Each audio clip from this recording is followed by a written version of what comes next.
Greetings and welcome to the Mount Rushmore podcast. I'm Jeff, and I'm joined, as always, by my good friends, Richard. Hello there, everybody. And Michael. Oh, howdy.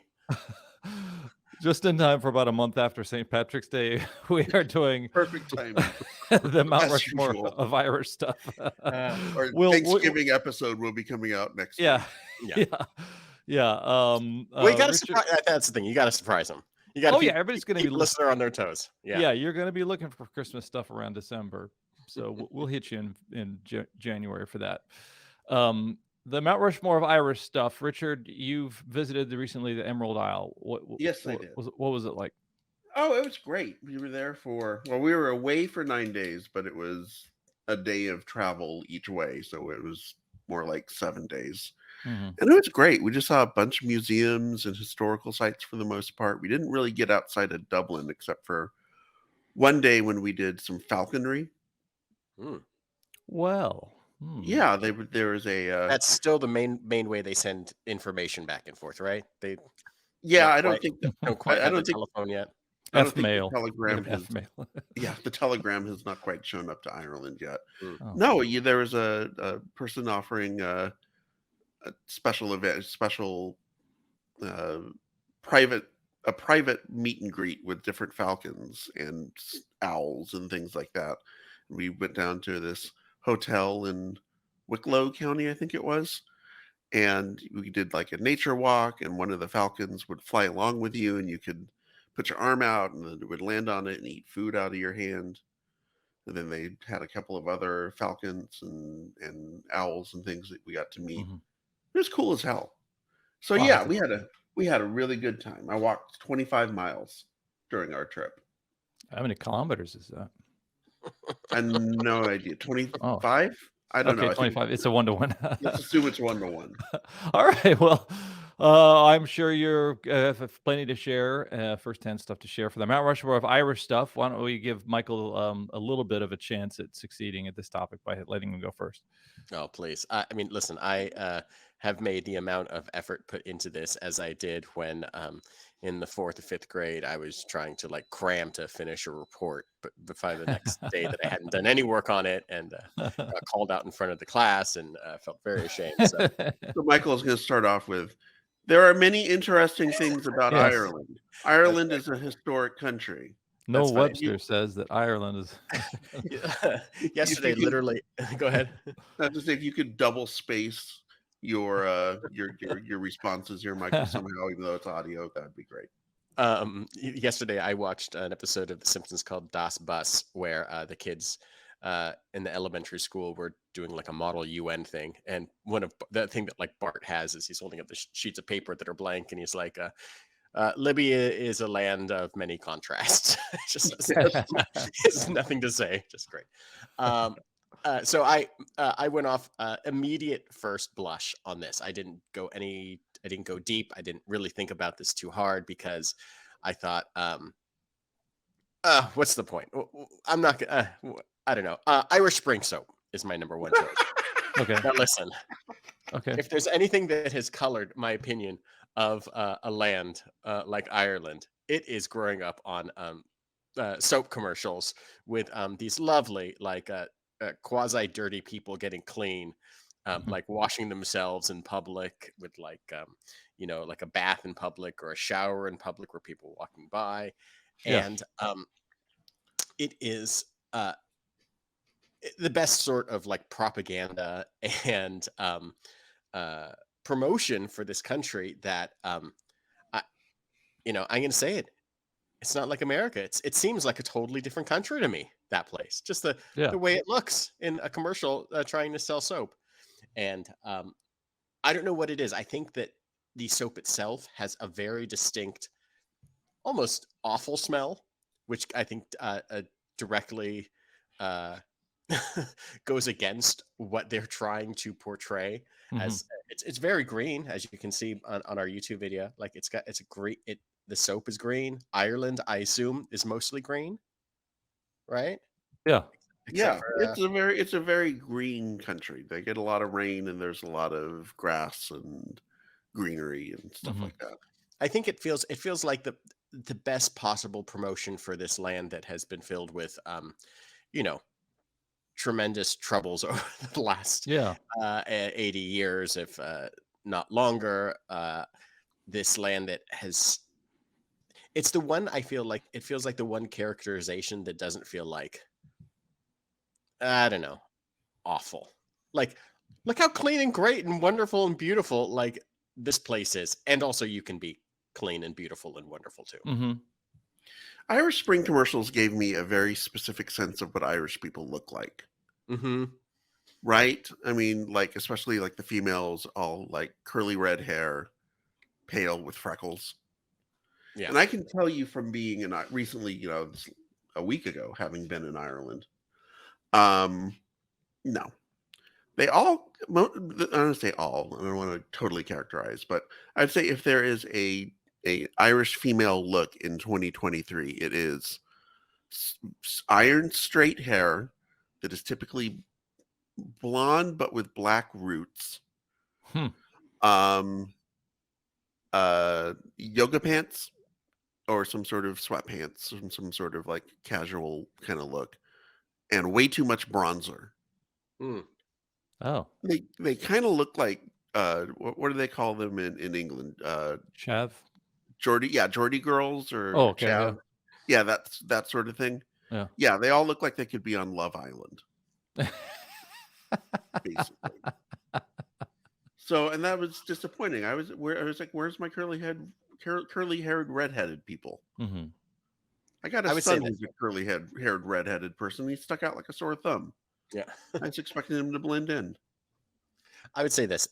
No one is buying like American Springs, right? There's no like, Right. there isn't like an American version of this soap that's like Mm-hmm.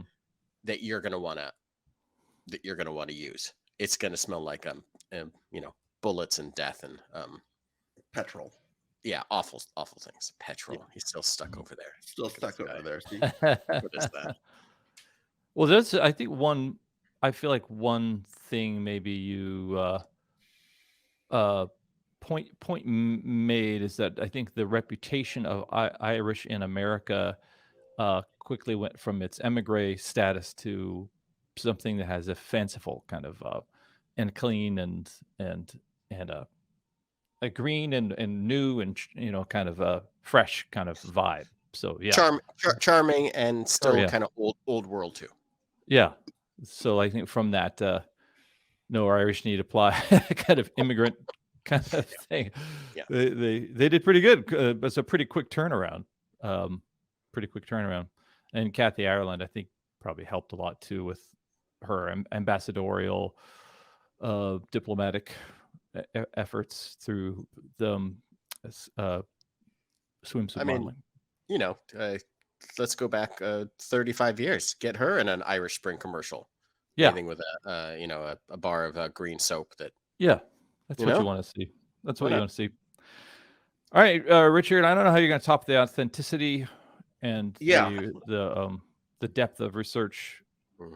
of that. Yeah, But literally, good I luck. couldn't walk. Literally, I couldn't walk into a grocery store in Ireland without seeing just piles of Irish Spring everywhere. Yeah.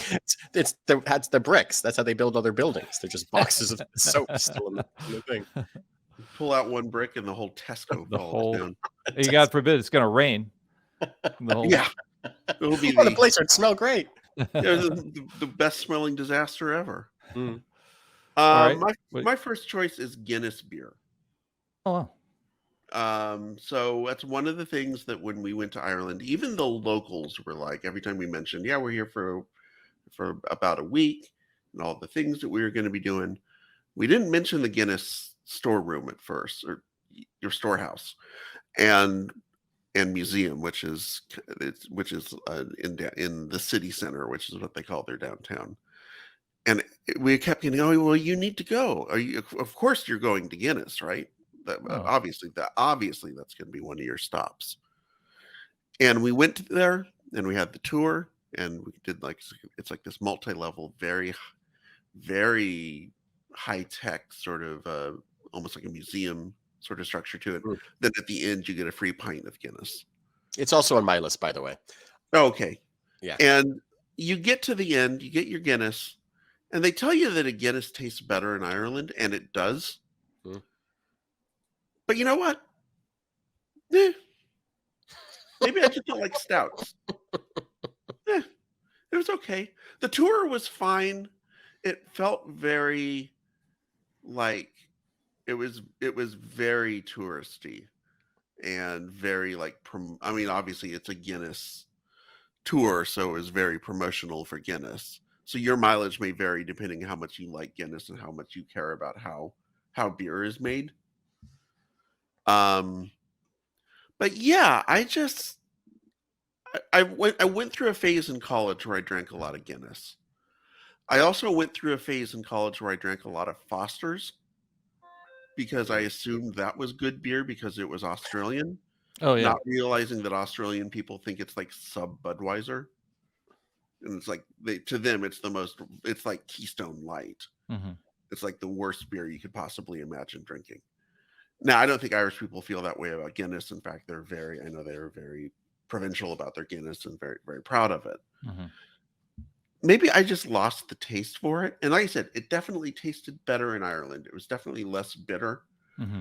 Um, and overall just better tasting. And I would probably add it to my rotation of beers if I could get a a, a Guinness here in the US that tasted like an Irish Guinness. Hmm.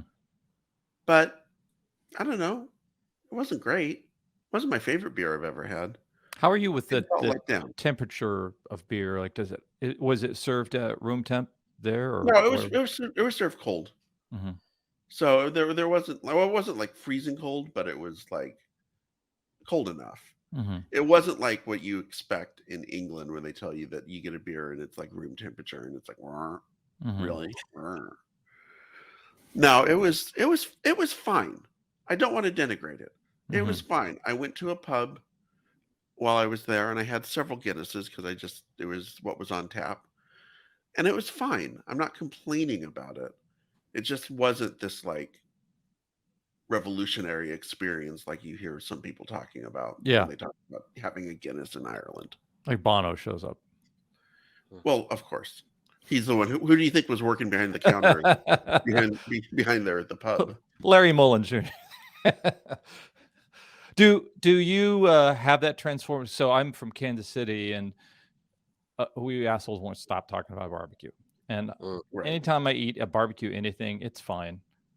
It all tastes the same. It could be the grocery store Jack Daniel's barbecue. It could be anything. I just taste it and I go, tastes like barbecue. Uh, and I Is this a take? Your take on Kansas City barbecue as well, not just like all barbecue, but like Yeah, any. it all tastes the same. Like, it's the same shit. It's the same stuff.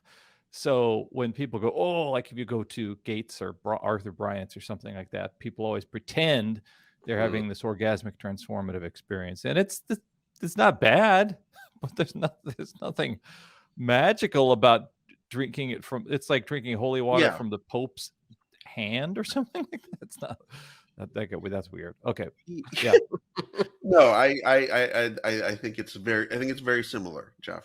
yeah. I think people are very, like I said, provincial and protective of the things that are associated with their city or their communities. Yeah. And as an outsider, it's easy to kind of get caught up in that. I just Mhm. didn't with Guinness. Mhm. Do are you an anti-hype kind of person? Like Beatles? Whatever. Or are you like No, yeah. no, not necessarily. It's just Mhm. this one I was excited for it. Yeah. And it was just and when the reality of it was not did not meet the hype And for you were it. like, let's go look at some falcons. Like, I get Yeah, it. exactly. We'll do some falconry instead, which I did do while I was in Ireland. All right, Michael, what's your second one? Well, my second was also this Oh. Guinness drink, and I think it was on my list. I was like trying to have like this weird toss up between like what is like Ireland known for, and unfortunately, there's this huge like heavy drinking element. I was thinking, cause going to be like, am I going to choose like an Irish whiskey or am I going to choose Guinness? And at the end of the Mhm. day, for me, I do prefer a Guinness over like Irish whiskey. I think I just don't like whatever the taste is of it. I don't know. I just don't. Yeah. I'm not a Irish whiskey fan, and I think that there is something about um, having like a national drink to an extent that I think is pretty interesting. Yeah. Whether it is, um, it's like if I'm going, like if Emily and I are like going out to like a sushi restaurant, I don't necessarily need to have like a glass of sake, but there's something about it that feels like, well, I'm not gonna have a Guinness here. I mean, I might have Mhm. like a Sapporo beer or something, Yeah. Right. um, Asahi or something.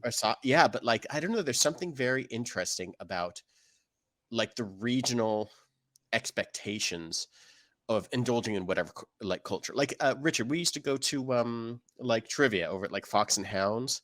Yeah. Like I didn't want to drink like a Bud Light there. I wanted to have like a Boddington's. I wanted to have like an English Mhm. beer, or like I forget what else I used to get there. But like there's something about another country's like liquid culture or heritage that I think is just fascinating. Same thing happened when we went to uh, Iceland for our honeymoon years and years ago. It's like, I want to drink an Einstock. I want to drink like Icelandic beer. I want to see what this country has as like is representative of them. And I think Guinness, much like kind of Irish Spring, has this like, this is this thing that's been kind of pushed to the world, right? You know, you Right. see it every St. Patrick's Day. They're just, all these bars are flooded with this Guinness imagery, and I think it has to do too with like just you know, just the taste of it, the uniqueness of like that weird can that opens with the whatever it is inside, the uh I don't know, all of it I think just plays into like a strange cultural thing that I think is very endearing. I think the thing I observed when I was drinking Guinness was that it was more smooth from a kind of non-cold tap, nitrogen tap, versus the nitrogen can that you had, or the bottle that wasn't nitrogen. I don't think so. I think what it was a kind of a more robust textural flavor, which isn't usually a knock you over the kind of. It's kind of like a. It makes you kind of. It's almost like you have to think more when you when you're drinking it. So it Mm. wasn't a whammo bammo kind of thing. It was a more cultivated kind of taste, I think. Yeah, it's funny Yeah. that Michael, you talk about it sort of like you want to experience whatever has been almost pushed on you as part of the Yeah. culture. We went to the National Whiskey Museum. You mentioned whiskey. We went there. Mm. We did a tour there, which was actually really fascinating, even if you're not a big whiskey drinker, because they talk a lot about the history of whiskey in Ireland and how the two are kind of interconnected, and they get a lot into sort of, you know, why whiskey is important to Ireland. And one of the things they talked about is, they sort of asked, like, quick, name an Irish whiskey. Most people will name, here in the United States, will name Jameson. That's kind of by far and away the most popular Irish whiskey here in the United States. It's not close to the most famous one or most popular one in Ireland. The whole reason we know about Jameson is because Pernod Ricard bought three different Irish whiskeys, Jameson, Powers, and Redbreast, and decided that they were going to make a big push into the United States in the 1990s. And they chose Jameson as the one they were going to lead with. Why? Because it's the one that was in a green bottle. Mm. And they assumed that people in the US would associate green with Ireland. So it made it the easiest one for them to push in the US market. That's the Oh, whole reason. It's not because it was the most popular one in Ireland. It was just because it happened to have the right color bottle. And so it's just interesting to me that some of the and Guinness is a little bit different because I think Guinness really is. I mean, if one of the things going through the tour, they do talk a lot about the history of Guinness in the community and how they would basically built out a lot of the town in Dublin, for example. So I think there is a lot of. I think Guinness is a little bit of a difference in terms of the historical ties to Ireland than something like a Jameson's has. But you're right that we want to drink what we associate with that country.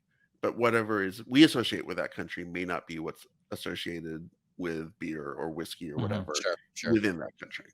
Yeah. Interesting. Richard, what's your second? My second choice, Gaelic sports. One of the things that we did while we were in Ireland and in Dublin, we went to go see the Gaelic football championships, which happened to be taking place at Croke Park, which is this big 60,000 seat stadium in central Dublin. And the best way for me to explain Gaelic football, it's like a cross between rugby and soccer. You have a soccer goal, and then you have uprights on either side of it, kind of sticking up, and you Mhm. can score points by either kicking the ball into the net or kicking the ball over the net in between the cross the uprights. And you kind of move the ball by running around with it, carrying it, passing it with your hands. You can also kick it and pass it that way. So it's this kind of really cool cross between soccer and rugby. Hmm. I like And I like it. It sounds like something my kid would make up because you can do anything.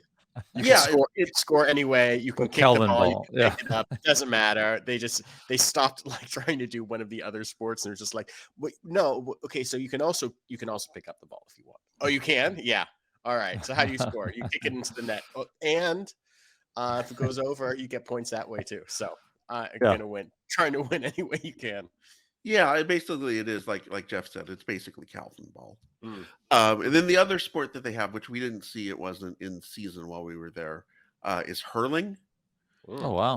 Which is basically it's kind of like lacrosse, but you play it with a big stick instead of a thing with a net on it.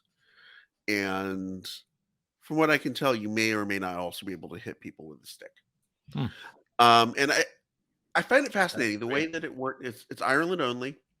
Um, it's traditional. It goes back to the Gaelic times, both sports, and it's all amateur.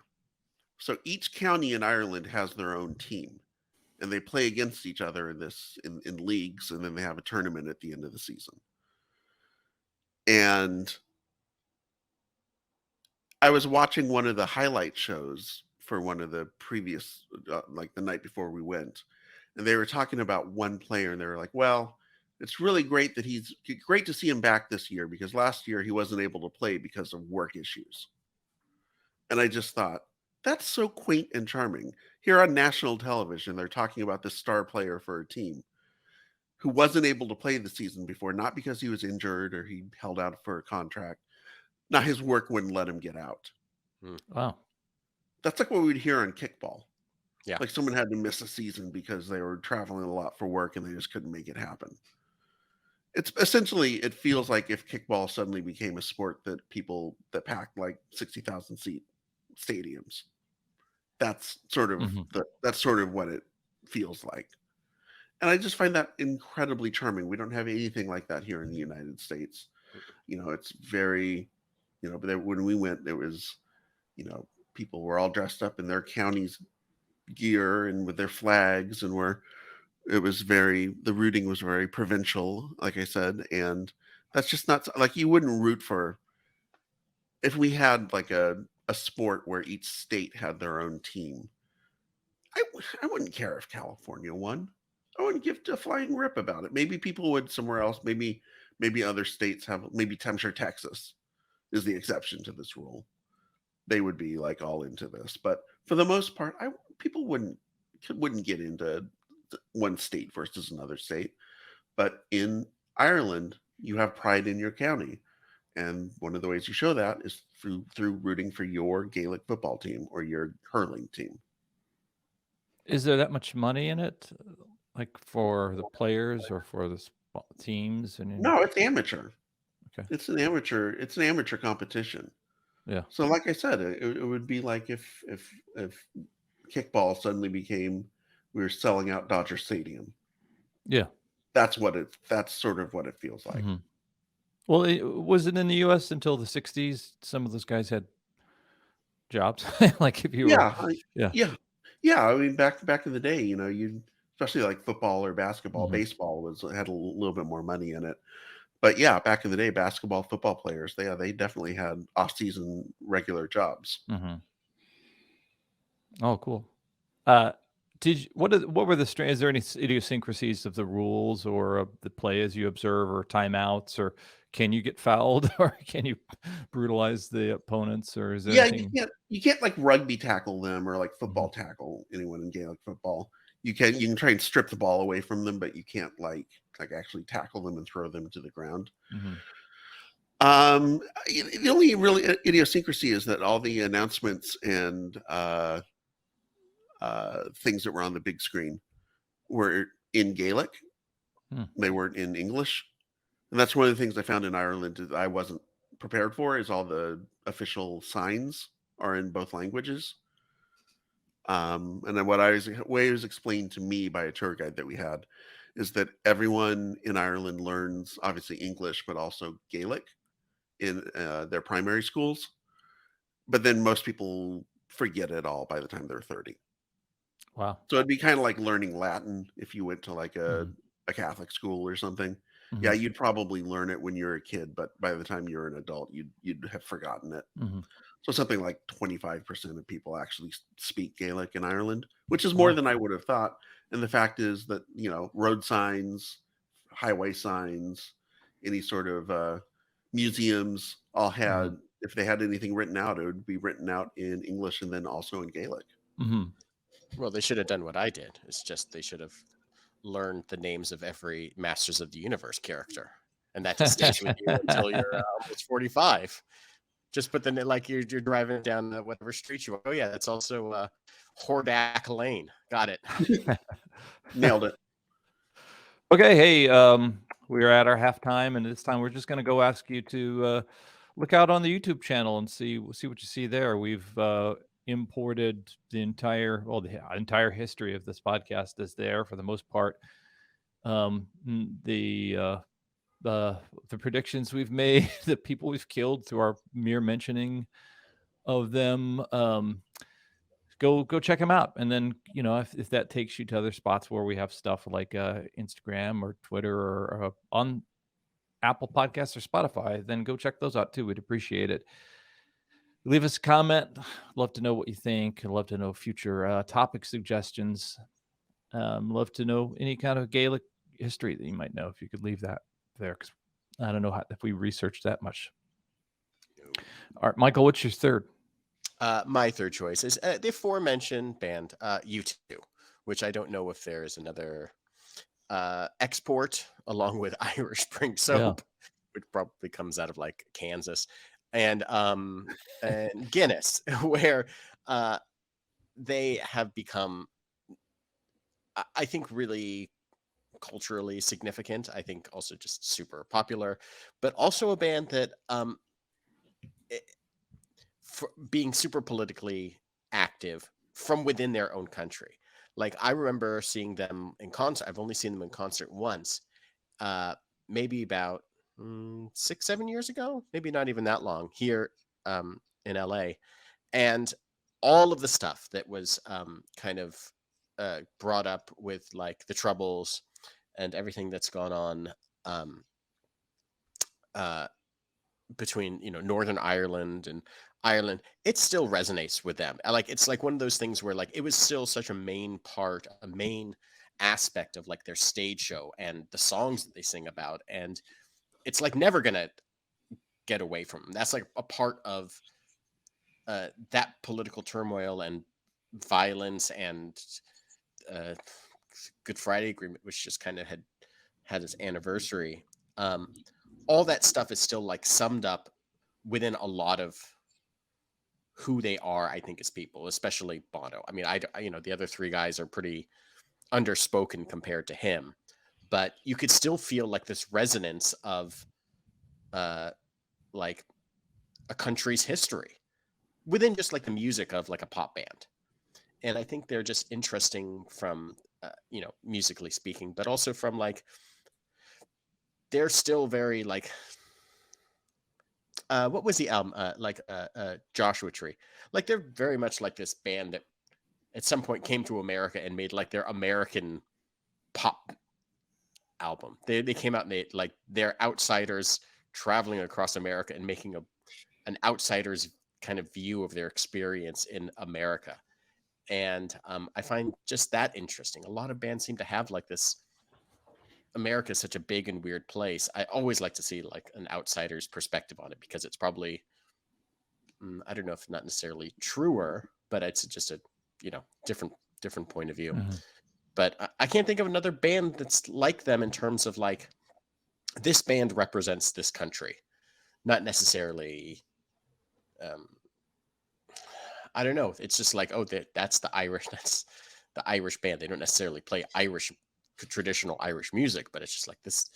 They are the Irish band to me.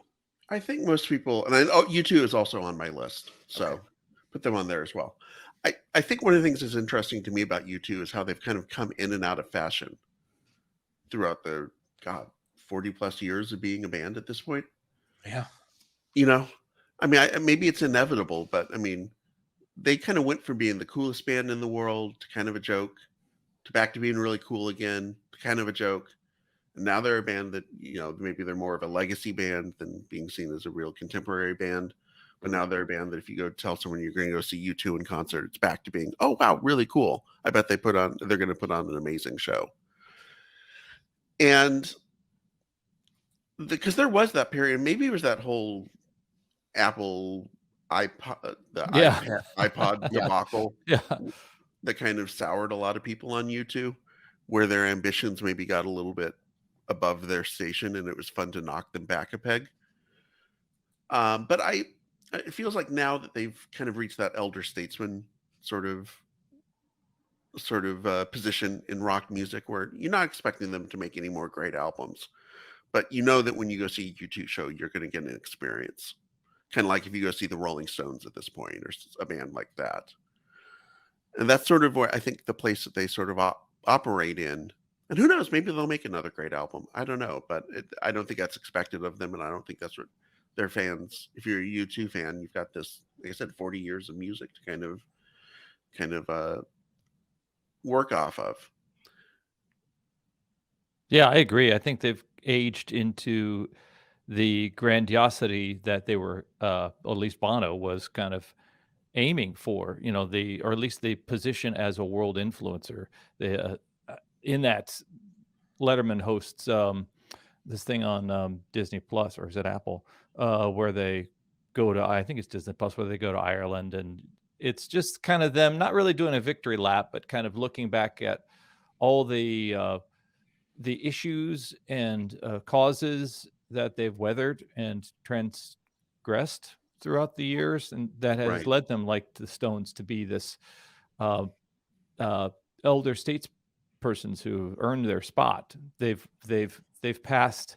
They've lived longer than the Troubles in Ireland. They've lived long enough to see perhaps the civil rights movement in the U.S. at least evolve into Black Lives Matter and evolve into other things that they were hoping to kind of support. So yeah, it's sure is interesting, because I do think it was, even in the doc, they talk about the rest of the band kind of reacting to Bono's his unceasing I don't know. I don't know what you would call what he advocacy or Yeah, his yeah. yeah. Yeah. And it wasn't always what they all. It's not like they had a band meeting and said, Bono, you're going to go fly to so and so. And then Bono, I think, also would sit down with, in trying to kind of create change, sit down with politicians and people who they did not politically agree with, but it was he saw it as his role to at least be seen as kind of coming up against these people. So yeah, I think even within the band, they might have said, hey, we weren't trying to be this, we weren't trying to get so much attention in so many ways, sometimes negative attention. But yeah, I think I agree with you, Richard. Like the Stones, they've kind of, speaking of Rushmore, they've kind of chiseled themselves into rock, the face of rock, Yeah. that way. Yeah. Yeah, there was one of the things we did not do in Dublin was there's an Irish rock and roll museum. Oh wow. And that was our running joke. It's like, come see U2, come see U2, and also Thin Sinead Lizzy, O'Connor. Yeah, Thin the Lizzy. Cranberries, the Yeah. Pogues. Yeah. Eh, We got a lot Yeah. of U2 though, so we didn't go see that. Yeah, that's interesting. I have reluctantly become a YouTube fan, even if they're still doing it. You know, they're still into it, and I think almost like a guy like Bruce Springsteen, they've been proving their authenticity throughout different iterations, big arena iterations, and but they started off as kind of like the what were they? New wave? Were they even Kind new of wave, punk, or was it like kind of punk, kind kind of of new punk? wave, kind Yeah, of post punk. Yeah, yeah. Okay, Michael. Wait. yeah. Okay, we Michael's both. third, fourth. Michael, your fourth is what? uh, I'm just gonna go with the Leprechaun. Sweet. Not St. Patrick's Day, but The just horror this. film.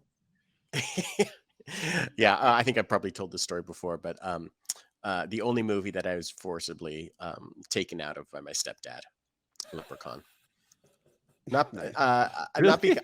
because he didn't think it was worthwhile, and it was right as the scene as the Leprechaun, the titular Leprechaun, was pogo sticking the guy to death, and I was all of what, like 12 years old, 13, having the time Mhm. of my life as what's his name, Warwick Davis is just like, stomping a guy to death using a pogo stick for stealing one of his gold coins. Spoiler alert.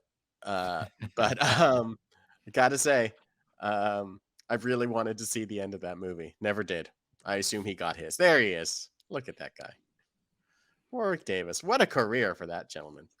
But no, just the leprechaun as a symbol of country. Again, I think all of my choices kind of uh, are symbolic or representative or something that has been pushed out of this country to maybe monetize a land of green. I guess that makes sense, Mhm. doesn't it? Mhm. There are these mischievous creatures that aren't necessarily like great. You know, I do appreciate that about kind of um, some kind of old country sort of like, oh, look at this guy, he's like a fairy, he's a magical creature. They're kind of assholes too. They're Yeah. kind of like trying to, you know, they're always trying to trick you. They're not necessarily the best. But they look, they can, in theory, they could be so happy. But it's, there's a lot of like a trickster god kind of and trickster creature things out there in the world, whether in Mhm. America, like Brer Rabbit, or whether in uh oh, I can't think of the Anansi, the kind of the spider god trickster sort of thing out of some African countries. But I don't know. I think that I'm still looking at that face. Can you put his face where my face is instead? I know. uh, I'll learn how to do that. work how to do that. Can you Yeah. do that sort of morphing technology where where you just put somebody else's face on mine, like Arnold Schwarzenegger suddenly is like The face uh, swap. read, yeah, face swap. Mhm. Um, I don't know. The leprechaun, I think, is just an interesting little creature that I didn't have a good fourth pick. I I didn't. I find it interesting because I think even there are other.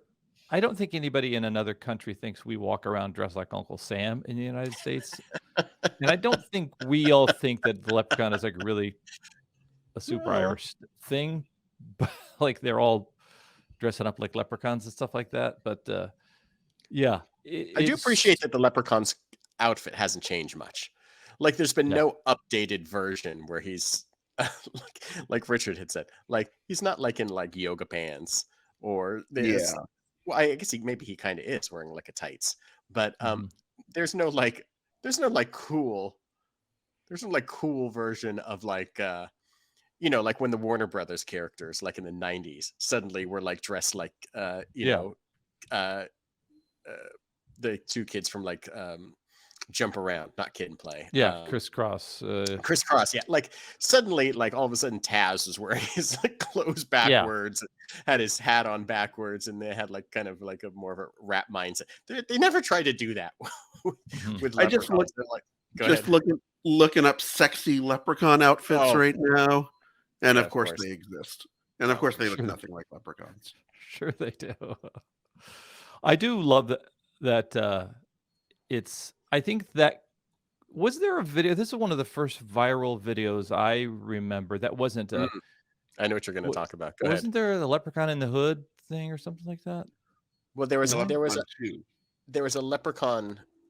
Yes, there's a Leprechaun movie, but you might be thinking of uh, there was some sort of like viral news report Yeah. where like Oh, someone said they saw like a leprechaun in a tree, and it was just like this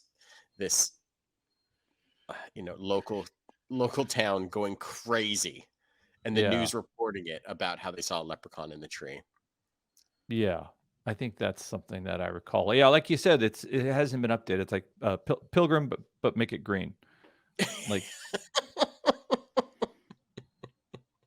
yeah. let me That's drop this exactly in the right. chat with you guys real quick. I think this is what you're referencing Okay. is the Crichton leprechaun in Okay. Alabama.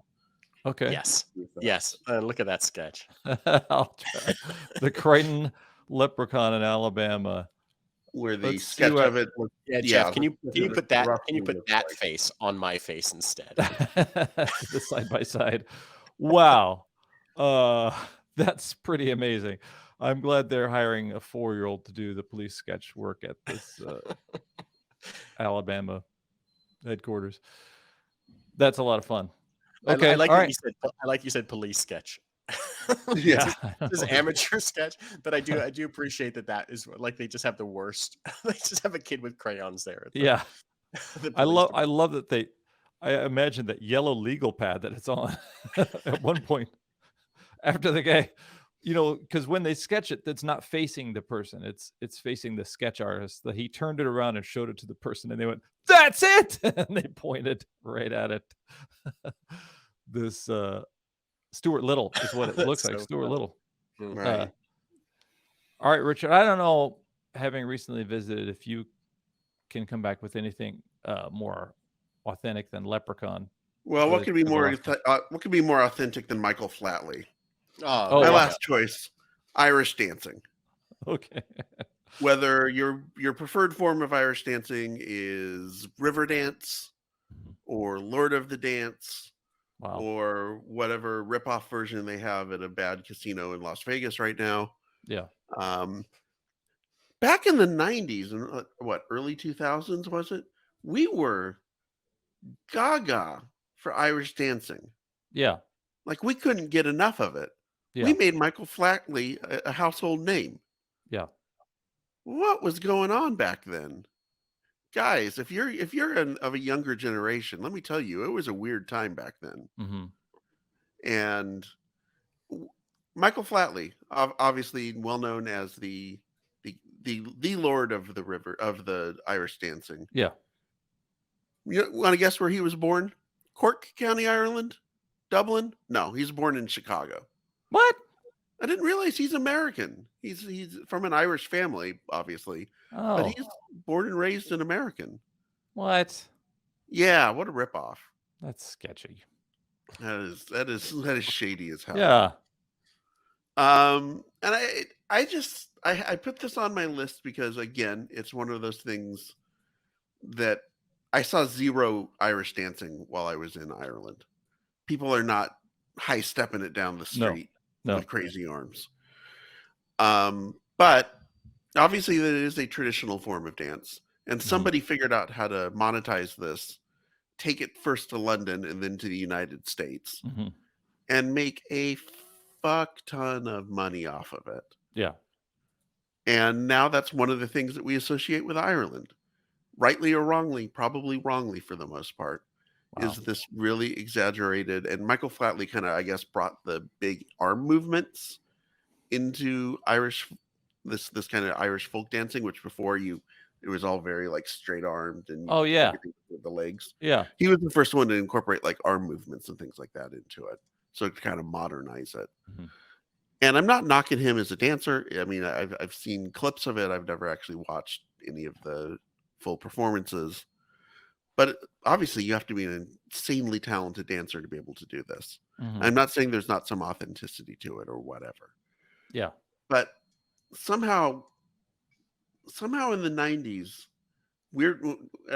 a decade when weird shit was becoming popular, this was one of the leading pieces of weird Yeah. ephemeral that kind of the pop culture Mhm. consciousness, and I'm not quite sure why. I don't Mhm. know what led us, why we were so thirsty for Irish dancing back then. Yeah. It does seem like disco comes back no matter what. It seems like some flashy disco stuff always finds a way to turn, to evolve, and to become viral and come back again Mm. in a weird way. And it does seem like that's kind of flashy and kind of exciting, I guess. I So, think there's a spectacle nature to it too. I think probably, you know, early '90s, Cirque du Soleil certainly was taking the mhm. U.S. by storm and the world by storm. This weird thing that was foreign. That I mean, no one's, has something like the ballet. Let's think about that.